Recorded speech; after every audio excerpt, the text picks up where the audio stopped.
Hello and welcome to another Daily Muppet. In today's video, we're going to talk about all of the things that are happening at United as we move towards the end of the window, and there is quite a lot. Lots of little sales going on. McTominay's future in big question, Sancho's future in big question, and maybe one more major deal on the cards for Manchester United. So let's get into it.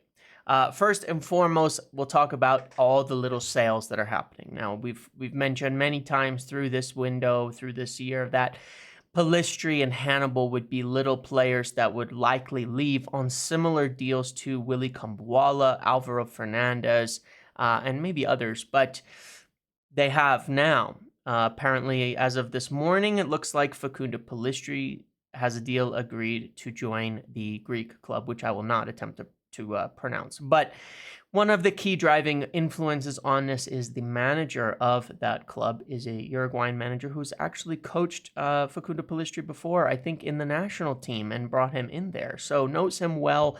Facundo has had a really good career in Uruguay as an international. He's actually done quite well and been a regular starter for them, even though his club career has never kicked on. So this would seem like a good move with someone who understands him, knows him, and would be able to get the most out of him.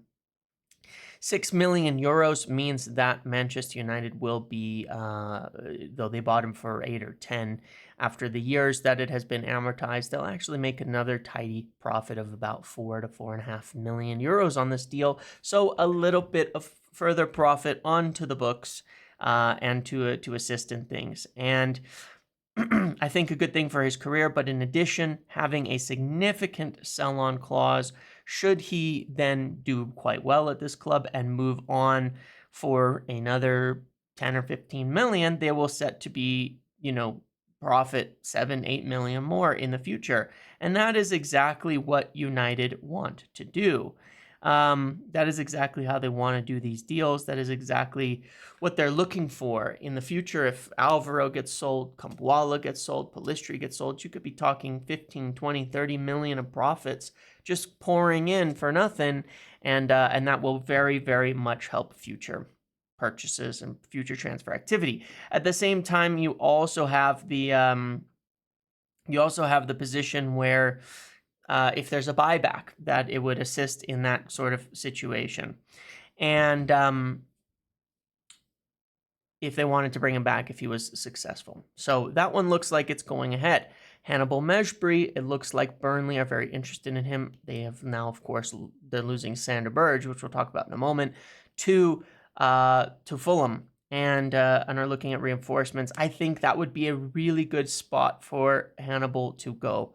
Play a year in the championship, play regularly at that level of football is, I think, the best thing for him. He's a physical player, but he needs to get used to that and settle in and stop being so chaotic, I guess, in order to develop in his career. I would like to see, of course, the same deal. United getting a medium fee, not a big fee, but then having that sell on, having potentially a buyback and all of that in the future case.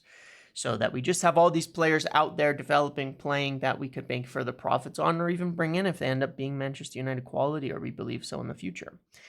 Similar deals would be looked at for a couple other players, Oyedele,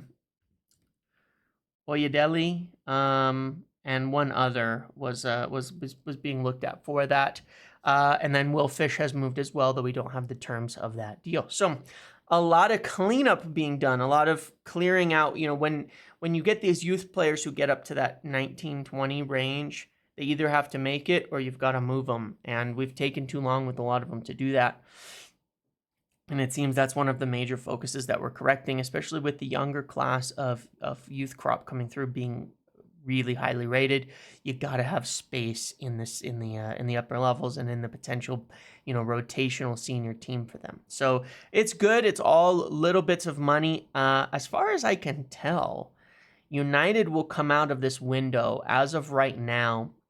Somebody in the Discord did a little chart here, and I can't find it at the moment, but they broke it down, and I think it was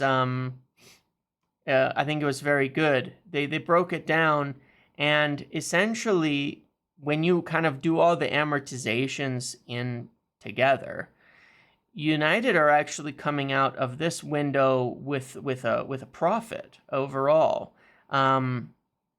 because how things get amortized, how things get split up. You have basically that they've spent about 34.5 million a year on transfers, and then they've sold, in terms of profit, about 45 million so far, and this is all in euros. They've also added about 28 million in wages, but they've cleared out 51 million in wages. So in the end, they've actually cut for this year, this fiscal year, their expenses by about 40 million euros. That's why we've been able to afford doing these deals. We do have these PSR issues, but actually lowering our expenses for the year. Now, in future years, we won't have those sales, so it's not lowering it forever, but it lowers this year's actual overall costs, and all these little things add up to that. So, when you start adding more in, with Hannibal goes, Orieli, if these other little sales happen, then you're talking about potentially even more. And what that sets you up for is to have a year that has the most profit possible, so that next year, when we look at the 3 years prior, they can say, okay, we're in good shape PSR wise, we can go spend and we can go, do some significant work. So these are all really important, and I think that's just an important way to think about how we kind of approach this window.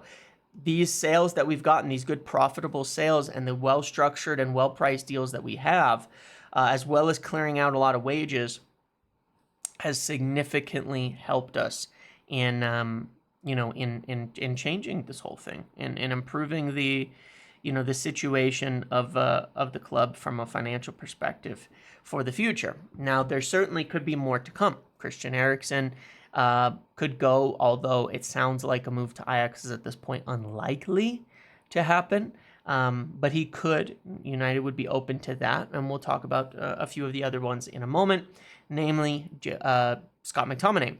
Now, I said last week, I've said it a few times recently, that Fulham he was not super excited about and probably wouldn't take the move to there. There was a report over the weekend that Fulham had reopened up talks, but again, they moved on because they did not receive encouragement from Scott McTominay on wanting to make that move. His interest has been in moving to a top club, or a club that is ambitious, I think was the word that was given to me. So I said before, he was interested in Galatasaray. They're in the Champions League. It's a good club. It's a very exciting club in some sense, even though it's a bit different. But it's certainly, I would say in a lot of respects, not necessarily quite the step down that some people might think it is, especially with how it's viewed in football.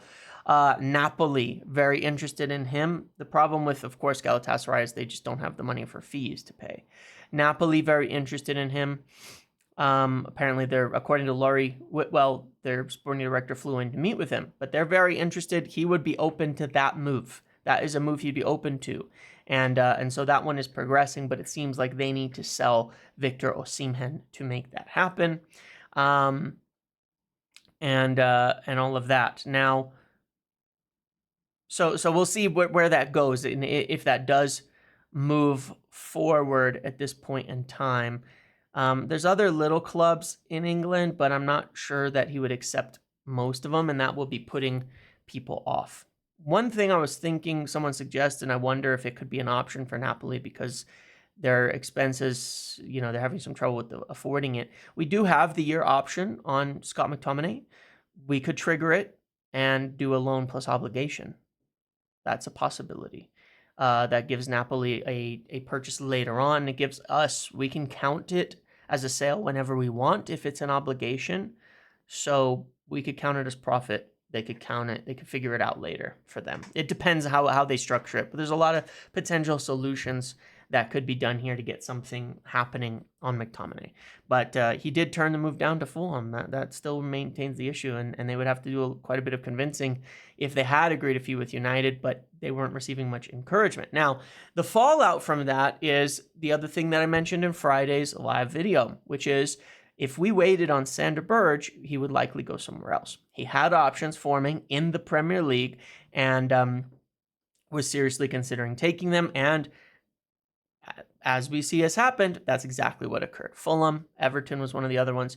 And Fulham have gone for him. Fulham have got him. It looks like he's signed for Fulham or signing and traveling today.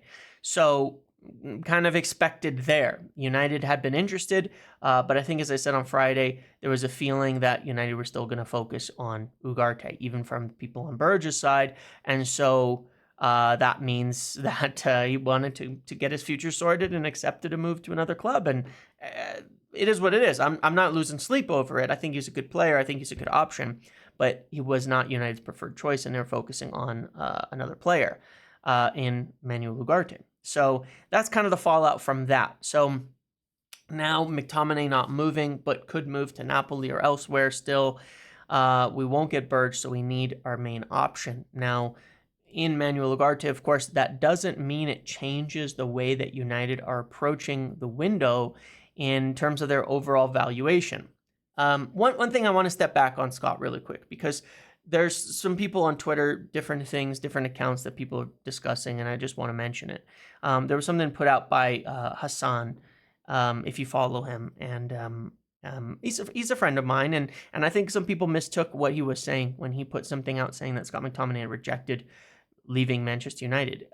He's not saying he's refusing to leave. What he's saying is that he's rejected some of the offers that have come up, some of the opportunities like Fulham that have come up, and that if but there's the last line in that post, which is totally correct, which is that if there was a better offer and opportunity presented to him in the club, then he'd be open to that. And that is the fact of it. So that is true. He has rejected moves away from United, and that is a fact. But that doesn't mean he's not willing to leave if the right option presents himself. He'd also sit and stay. He would. And so United will need to do some convincing there, but most of all, they need to present a good option for Scott McTominay to leave. So moving back again to Ugarte. He's been the target. I know there was a thing a few weeks ago about looking at alternatives, and then that kind of all passed by, right? Fofana never really went for it, gone. Zubamendi looked into staying in Spain. Berge looked at, talked about, moved a little bit on, and then didn't really follow it up. It leads us back to Ugarte. The discussions have been continuing regularly between Jorge Mendes moving this deal along. He's not in the plans for PSG. They pretty much have to do something with him. They cannot sit on this as it is now. There were discussions yesterday, and so I understand that's why. It's my understanding that is why some of the news has started to come out again, is there were discussions yesterday, active discussions on this. And what has come to the forefront is the potential for a loan plus obligation. And we talked about that way early in the window on this topic, that could be a thing that was done. It could even be conditional obligations, i.e. just making sure he meets a certain standard of playing a certain number of games, things like that. There are different ways that this could be structured that could help. One of the things that could then happen if you do it that way is you could push it out to where PSG get to count it next year. And from a financial perspective, that means a year more of amortization, and that means that they could potentially accept a lower obligation fee and still make a profit. So this year they need about 50 million euros, I believe, to make a profit. If we did a loan where we paid them 5 and then we paid them 45 later, they'd actually make a bigger profit next year. So there's different ways that this could be structured potentially in order to make this deal happen now. But the point is everybody wants it to. And so it's kind of one of those ones that would be really odd now if it doesn't, because Mendes is pushing for it. He doesn't want his player left out in the cold, who's not in the plans of the club, not training with them, not playing with them. The player obviously doesn't want to waste a year of his career. United need a player in that position and want a player in that position. And everybody needs to do something, in order to, everybody wants something to happen on this, and the talks are occurring. So you'd think that it's going to. And I think that where it is with Mendes and PSG is probably PSG are like, okay, we don't want to sell for cheap. We're going to hold out to get the best fee possible, but in the end, we'll probably let him go on this deal. And I think it'll get done. I've said that a few times in the last couple of weeks, and I still think it will get done. And it looks like it's growing with each passing day, the potential formulas for it to get done. United need it. This is, to me, it's such a big thing that United need. When you watch the game on Friday, which to me was a good game, I was very encouraged by it, then you watch how Casemiro plays, you watch Kobbie Mainoo, you watch them out of possession. Manuel Ugarte is that player. I think he'd be able to do what Casemiro does off ball all the time, really well, and has the energy. He's very robust. He's a workhorse. So I think he's a really good player, and I can see exactly why United want him. And just as a comment on this, there's a lot of people who really don't want United to sign Ugarte, and I get it. People have their opinions and all of that, and I understand it. And there's a lot of people who do tactics stuff and all that on Twitter that I consider as friends and that follow here. And I've always been very positive on Ugarte. I'm always open to people having different opinions than me, and it doesn't make it an argument or an issue. But one thing I will say is, last year, if you look at most people who are talking now and search through their history on Sofyan Amrabat and see how they viewed Sofyan Amrabat a year ago, I put information out that United scouts had doubts on Sofyan Amrabat, that they didn't think he'd be able to adjust to the league properly, that there was concerns over his pace, his physicality, and certain aspects of how he would work in the Premier League. I got a lot of heat for that, and a lot of pelters for that, even though it was just information.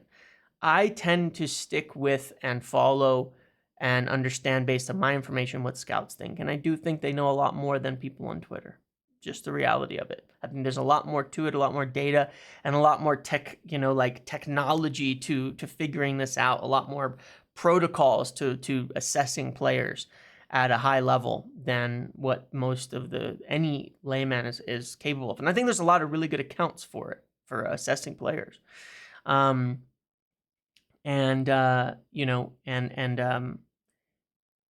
had those doubts on Amrabat, while a lot of people were hyping him up as going to be the best signing and a great six and incredible and all that. And I caught a lot of pelters for passing that information along and expressing my doubts about it.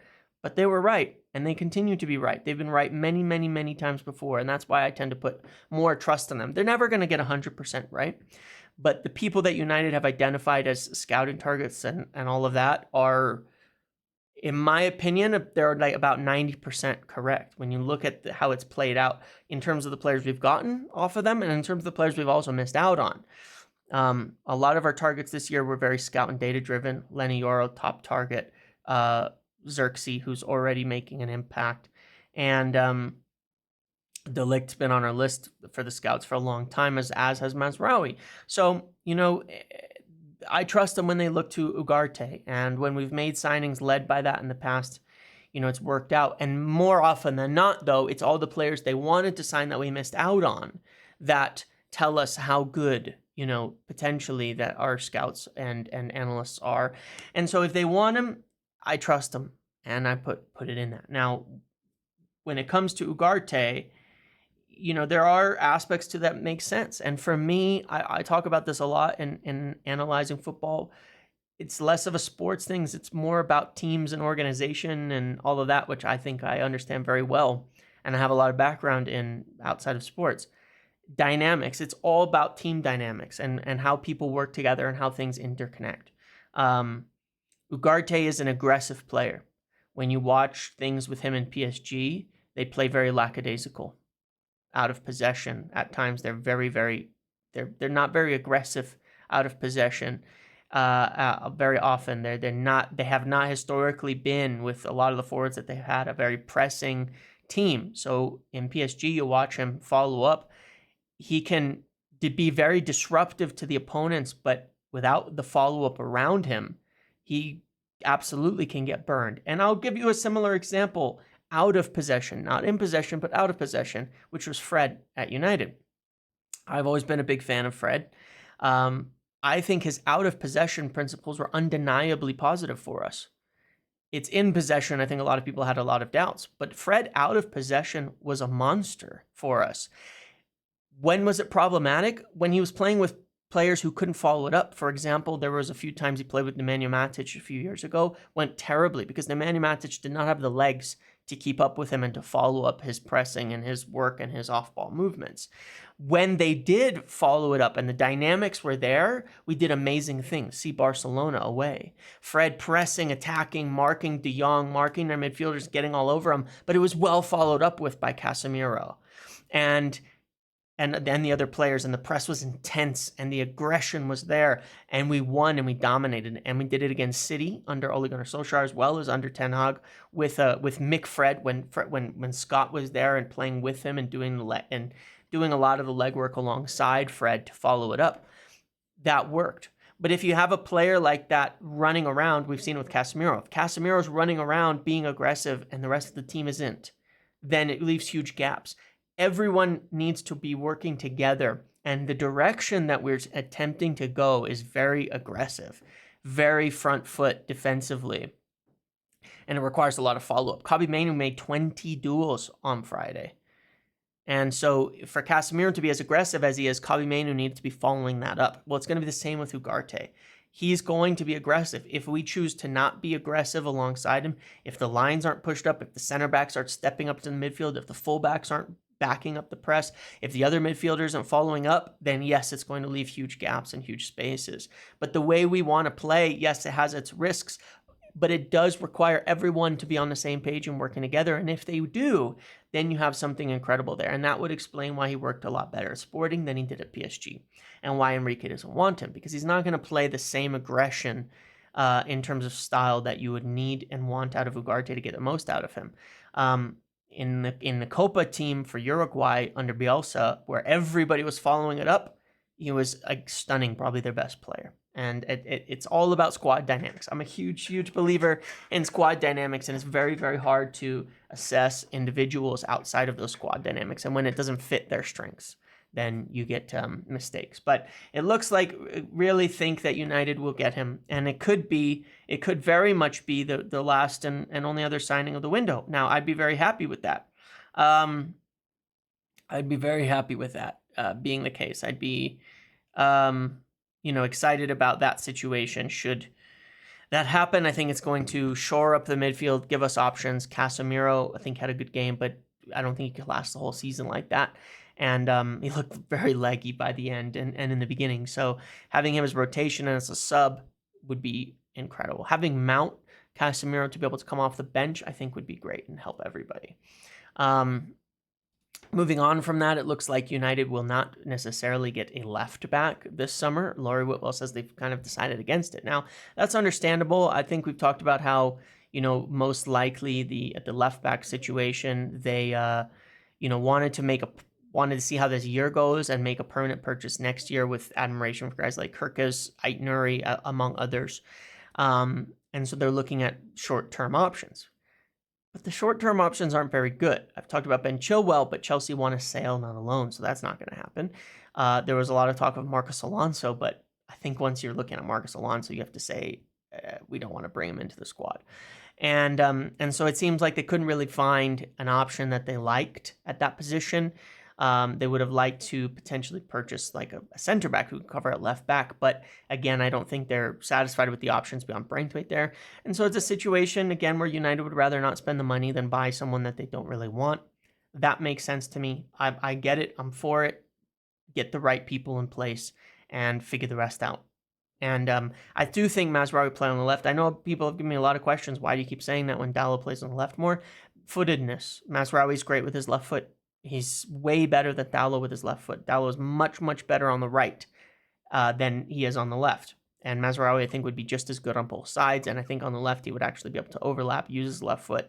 So again, squad dynamics is why. I think it would help our wingers a lot more to have them swap. And I think that's part of why he was brought in.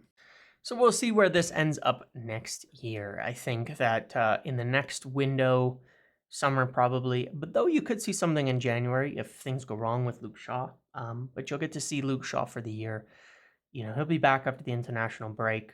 For how long, we'll see. Obviously, that's always the challenge with him.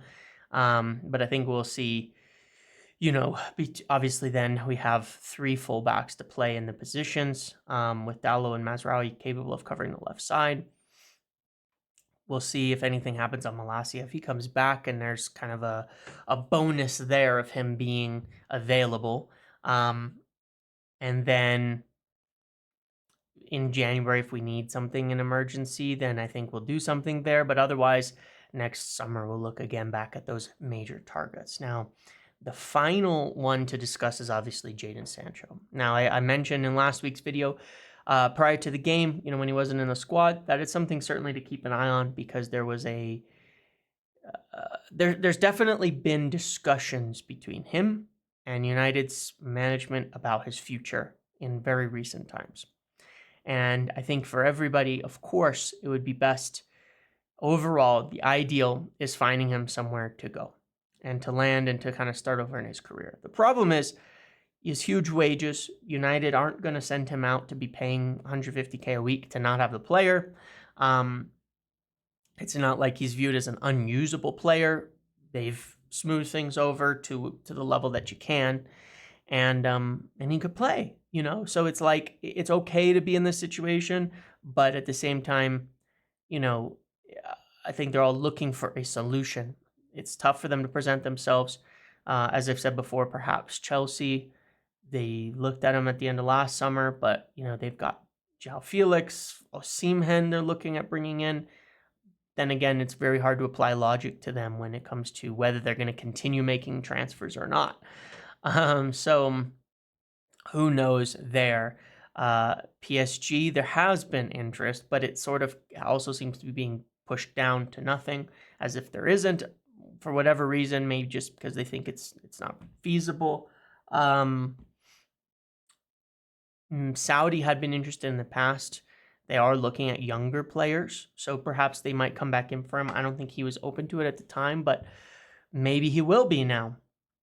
So that is certainly one we're just going to have to keep an eye on and see what happens. And, he's training.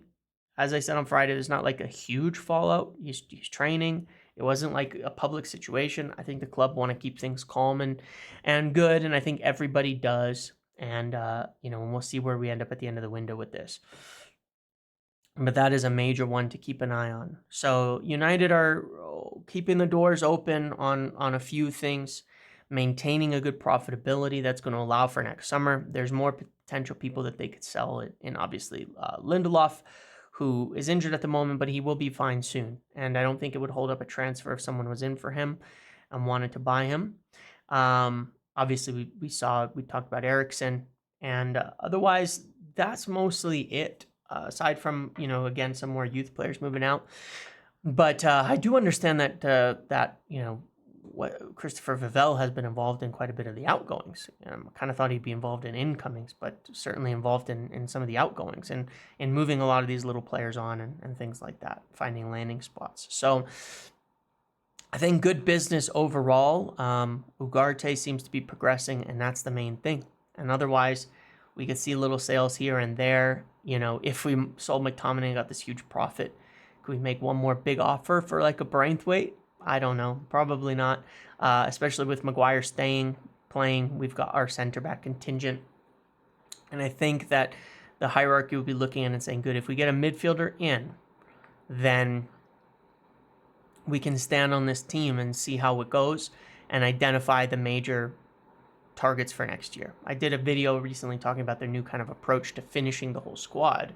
And I think that once they get a midfielder in, they're nearing the end of what's feasible this summer, while looking at, we know there are areas of concern, left back based on fitness, maybe another center back, but you could go another year with Maguire. It's not urgent. Probably another midfielder next year, and then see how the forwards do. And so there's still more to assess by next summer. But if they can leave this summer having a profit overall, having reduced expenses on in general by 40-50 million, then that's going to open the door for big spending next year and the ability to get in 2 or 3 big players that they need to really finish the squad. And I do mean finish it. And I think we're not as far away as people will think. So hopefully that happens. Hopefully no new injuries as well. That'll allow us to see the most out of it. Hoyland will be back in 3 or 4 weeks now. That's the main one. Luke Shaw will be back after the international break, so a couple games, and then he will be back. For how long, we'll see. And then we'll have a pretty dang full squad to assess. A Euro will obviously be a little bit longer, but otherwise, we have good players. We have Maguire, we have De Ligt. And so I'd be really happy with all of this. And obviously in the future, the benefit is we have all these young players out on sell-ons, on buybacks, things like that. So there's potential for a lot more there, in the future to boost us financially, as we go ahead. So a lot still happening, especially in terms of moving as many players on as possible and Ugarte. But after that, that might be it. We might be at the end of our window there. And I still think that obviously we still have to get Ugarte done, but it certainly is looking good to me. So, okay, that's what I have for today's video. I'll certainly be close on everything happening and go live and all of that as well. And I want to thank everybody who joined the watch along on Friday. It was so much fun. It was actually fantastic. And the post-match video and getting people to speak and doing all that, really cool. I like being able to do that kind of content and giving followers a voice and things like that, rather than doing interviews outside of the stadium. I thought it was kind of cool doing it online. We'll do that again Saturday morning. It's 5:30 a.m. for me, so keep an eye on that, okay? Thank you for watching. Make sure to like, comment, subscribe, turn notifications on. See you in the next video.